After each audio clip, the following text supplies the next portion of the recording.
कर्नाटक मधलं गाव आहे बसरूड. ठीक आहे, राजे घाटावर लढतायत. तानाजी असाचे बरोबर आहेत राजे कायम.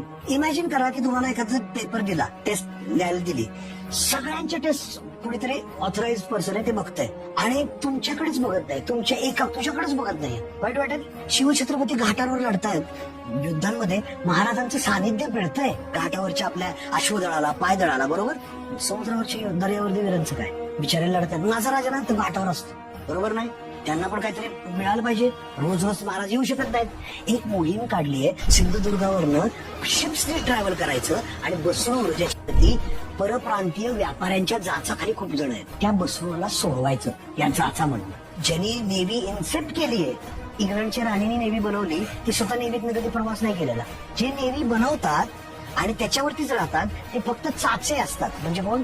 पायरेट्स, जे हल्ले करून जे ते समुद्रावरच जगत असतात, ते खाली जमिनीवर येतच नाहीत. शिवछत्रपती जमिनीवरचा राजा, ज्याने नेव्ही बनवली, नेव्हीच्या स्वतःच्या मिशन मध्ये ऍक्टिव्ह पार्टिसिपेट पण केलंय. ठीक आहे. म्हणून तुम्ही ते 200 त्यांना दिले, कारण नेव्हल वॉरियर्स होते तुमच्याकडे. कोणाकडे होते नेव्हल वॉरियर्स?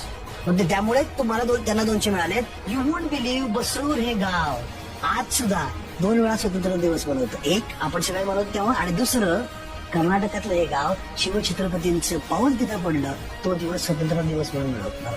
ठीक आहे. शिवराय म्हणजे पश्चिम महाराष्ट्राचे असं म्हणून आपण त्यांच्यावर प्रचंड अन्याय करतो.